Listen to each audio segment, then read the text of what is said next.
Hi, this is Scott Schrader here with a teaching from Parashah P'Kudei, which is one of two parashahs at this time of the year. But I would like to direct you to Exodus chapter 40, verse 17, and talk a little bit about appointed times. Here in this verse, God has the children of Israel set up the tabernacle, the Mishkan, on the first day of the second year of their God appointed calendar. Now, in Exodus 12, God made it very clear that the first month was to be on Nisan. This is the month that Passover takes place. In fact, it has just recently begun.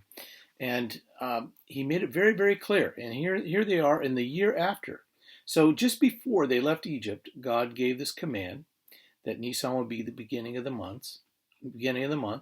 And then towards the middle of the month is when they actually left Egypt. On the 14th, actually the 15th is when they left. And then here now, 1 year from the day that he gave that command, that was be the beginning of the year, he gives them another command.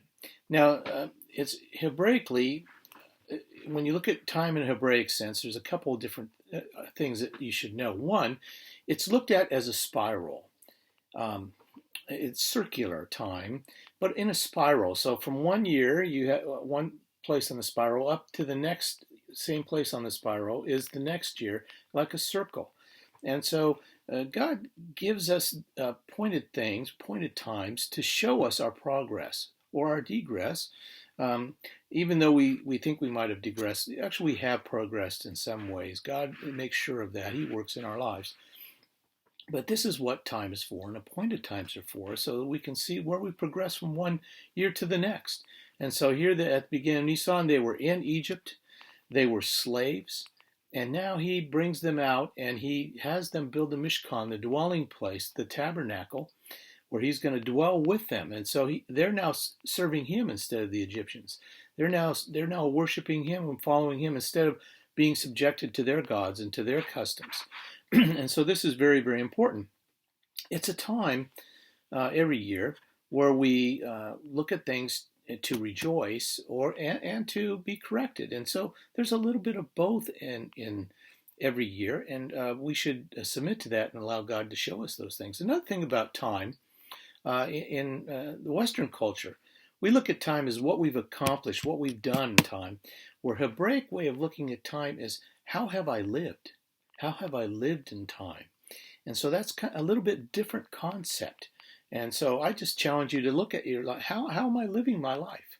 Not how am I spending my time, how am I living my time with God? How am I allowing him to live through me and to do his purpose in me? And so this year, I challenge you to look at that at this time and then look at it again next year at this very time when Passover comes, when Nisan, the beginning of the year comes, or you can go with Passover, which is soon after this. Look from those times and see where you progressed. Let God minister to you and speak to you. Maybe he wants to convict you a little bit, but he also wants to bless you and have you rejoice in how you progressed, because you have in some way. And so now let's look at this word Mishkan, because I think it's a very interesting concept.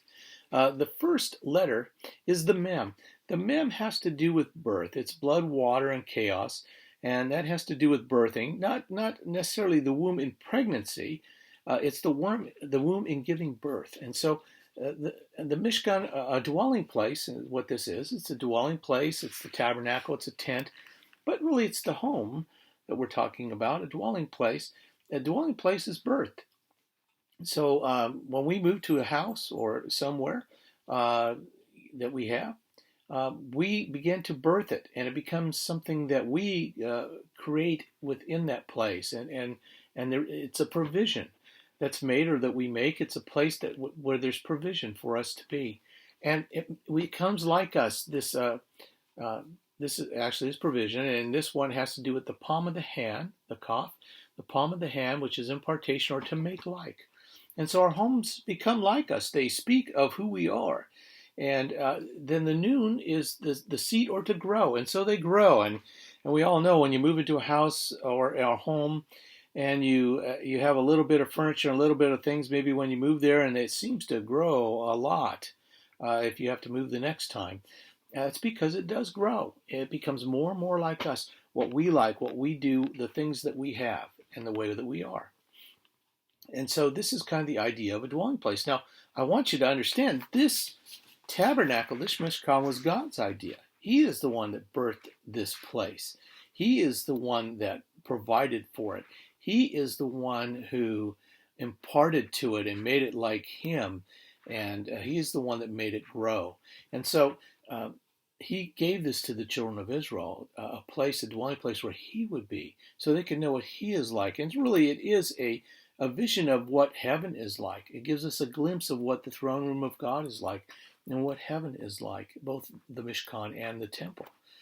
And so God did this in them, and he showed them that progress by this, and they would never forget this. And they could see where they were before and where they were now because they followed him and they obeyed him, and they left Egypt. And so I just challenge you this year to seek to follow him, to seek to let him make in you a dwelling place, to make himself more like you, to give you that impartation, that palm of the hand, that laying on of hands, and that impartation of you that grows in you. And he's doing that. And I just challenge you to see it. And I say, Lashana Tova, have a great year.